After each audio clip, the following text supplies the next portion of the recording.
السلام عليكم. لا تنسوا الاعجاب بالفيديو والاشتراك في القناة تشجيعا لنا لنستمر بنشر المزيد ان شاء الله. اهلا بيكم في فيديو اخبار جديد عن نادي الزمالك. ناصر منسي زملكاوي والصراع ما بين الاهلي والزمالك على احمد القندوسي. هنتكلم على استعدادات الزمالك لمباراه فيوتشر. اتمنى قبل ما نبدا من كل زملكاوي يعمل لايك للفيديو ده، ولو انت جديد عندنا في القناه اتمنى تشترك وتفعل الجرس على الكل وتابع معايا الفيديو للنهايه. ويلا بينا نخش على تفاصيل اخبار نادي الزمالك. اول خبر معانا بيتعلق باللاعب لسه منضم حديثا لنادي الزمالك ناصر منسي. اعلن امبارح المستشار مرتضى منصور عن ضم اللاعب ناصر منسي قادما من البنك الاهلي لمده 5 سنين، واللاعب كلف النادي مقابل 20 مليون جنيه. وعارض حسام اشرف، اللاعب ده موهوب جدا حسام اشرف، ولكن هينضم دلوقتي للبنك الاهلي. واتمنى بصراحه ان ناصر منسي يكون اضافه لخط هجوم نادي الزمالك. هو لسه سنه صغير، عنده 25 سنه، وفي نفس الوقت برضه انا شايف ان ممكن اللاعب ده يتطور وهياخد شغل كتير جدا معانا، وفي نفس الوقت برضه هيشارك معانا في افريقيا. واكيد طبعا اي حد بيجي نادي الزمالك لازم مستواه يعلى. شايفين سيف الجزيري اول لما جه مستواه عالي ازاي، وفي نفس الوقت اكيد هيفرق معانا خلال المرحله اللي جايه. على فكره برضه هو هيشارك في تدريبات نادي الزمالك خلال المرحله اللي جايه.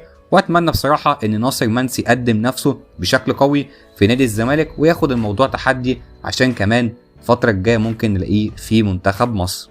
ونروح لتاني خبر بعد كده بيتعلق باللاعب احمد القندوسي. والزمالك عرض العرض الاول كان 900,000 دولار، ولكن بعد كده لما شاف الاهلي دخل في المفاوضات الزمالك علّى العرض وخلاه 1,100,000 دولار، بحيث طبعا ان الاهلي لما دخل في الصفقه فاضطر ان الزمالك يعلي علشان الاهلي دلوقتي عايز اللاعب، وان هو ممكن كمان يشارك معاه في كاس العالم للانديه لما يخلص فيه خلال الساعات اللي جايه دي، لان طبعا احنا عارفين ان الميركاتو هيقفل يوم 31، وفي نفس الوقت برضه الاهلي عينيه على اللاعب. فهنشوف اذا كان الزمالك قادر يخلص في اللاعب ده ولا لا، لان انا شايف ان اللاعب ده مهم جدا ومستقبل في الجزائر، وزي ما تقولوا برضه بيشارك في منتخب الشباب في الجزائر، وفي نفس الوقت برضه مقدم مستوى كويس جدا مع وفاق سطيف. وانا شايف ان هو ليه مستقبل ولعيب كواليتي حلو جدا بيفكرنا بامكانيات فرجاني ساسي. واتمنى ان الزمالك يخلص فيه خلال الساعات اللي جايه، لان احنا محتاجينه اكتر كمان في افريقيا. واحنا شايفين طبعا مستوى خط النص بتاع الزمالك ما فيهوش غير دونجا وامام عاشور، فاللاعب ده هيكون اضافه اكتر للزمالك. واتمنى من مسؤولين نادي الزمالك يدعموا بصفقه افريقيه تكون قويه بالشكل ده، مش حاجه طبعا زي صفقه زكريا الوردي اللي هي كان شايفها بصراحه كانت صفقه تعبانه جدا. فالقندوسي اتمنى ان هو يكون زملكاوي في النهايه. ونروح بقى لاخر خبر معانا واستعدادات نادي الزمالك لمواجهه فيوتشر في الدوري. واعلن بعد كده الكابتن اسامه نبيه عن القايمه، ومحمد صبحي ومحمد عواد في خط الدفاع، عمر جابر، محمد عبد الغني، مصطفى الزناري، وحسام عبد المجيد، والسيد عبد الله نيمار. وعايز اقول لكم كمان هنغيب عن المباراه دي حمزه المسلوسي، محمد اشرف رؤى، عمرو السيسي، نبيل عماد دونجا، سيف فاروق جعفر، واحمد مصطفى زيزو، ويوسف اسامه نبيه، والسيد عبد الله نيمار. وبعد كده اعلن كمان سيف الجزيري، سامسون اكينيولا، وكمان يوسف حسن. وعلى فكره بريمان داي دخل في القائمه هو كمان، عارفين ان هو شارك في التدريبات الجماعيه بالنسبه للفريق.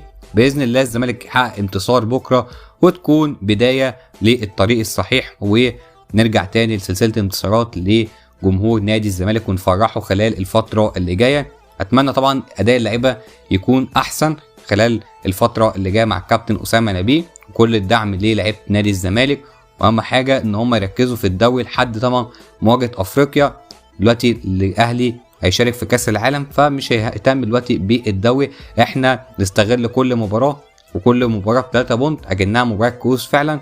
واهم حاجه ان احنا ناخد كل مباراه كانها فعلا مباراه كؤوس ونستفيد بكل مباراه. واتمنى بصراحه ان اللعيبه تركز خلال الفتره اللي جايه علشان تفرح الجمهور، لان احنا لحد دلوقتي في 2023 ما حققناش ولا انتصار وحيد.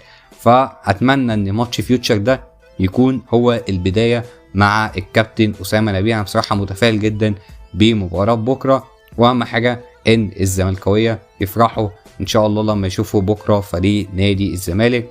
اتمنى ان الفيديو يكون عجبكم ونال اعجاب كل الناس. لحد عنده اي تعليق يسيبه تحت في الكومنتات، بنرد على كل الكومنتات.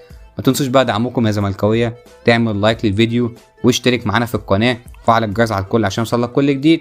واشوفكم على خير، يلا سلام.